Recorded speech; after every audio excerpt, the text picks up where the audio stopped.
আসসালামু আলাইকুম এভরিওয়ান।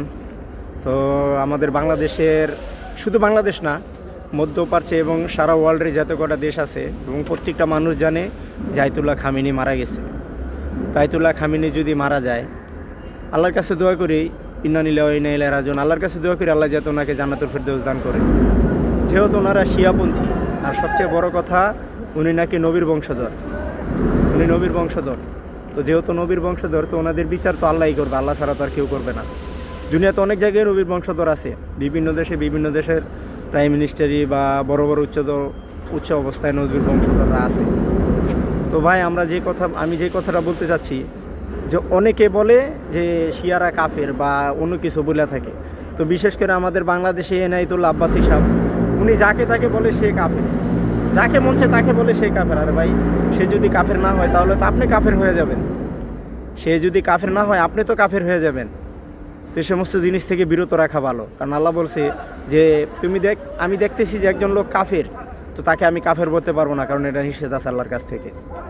বুঝতে পারছেন? একজন লোক যদি কাফের হয়, তো সে কতটুকু কী করবে সেটা আল্লাহ পাকি ভালো জানে। যে সে কাফের না মুশরিক নাকি, সেটা আল্লাহ পাকি ভালো জানে। তাকে আমি মানুষ হিসাবে তো আমি বলতে পারবো না যে ভাই আপনি কাফের। তো ভাই কী আর বলবো ভাই, কিছু বলার ভাষা নাই।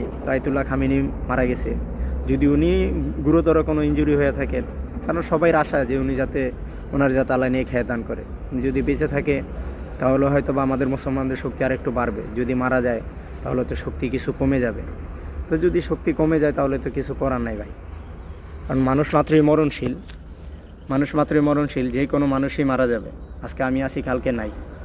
তো এরকমই নিয়ম, বুঝতে পারছেন? তো যেভাবে আসছে দুনিয়া থেকে সেভাবে তো যাবে না। আসার সিরিয়াল আছে, যাওয়ার কোনো সিরিয়াল নাই। সবাই বেশি বেশি করে নামাজ পড়েন, ইস্তেগফার করেন, এটা রমজান মাস। যদি উনি মারা যায় থাকে তাহলে আল্লাহর কাছে দোয়া করেন আল্লাহ যাতে ওনারে জান্নাতুল ফেরদৌস দান করে। আর যে সমস্ত, বিশেষ করে গেঞ্জামরা তো লাগছে ফিলিস্তিনিদের নিয়ে, কোনো একটা আরব কান্ট্রি দাঁড়ায় নাই, আয়াতুল্লাহ খামেনি দাঁড়াইছে। তো আয়াতুল্লাহ খামেনির জন্য বেশি বেশি দোয়া করবেন সবাই। তো ভালো থাকবেন। এই পর্যন্তই আজকে। আসসালামু আলাইকুম রহমতুল্লাহ।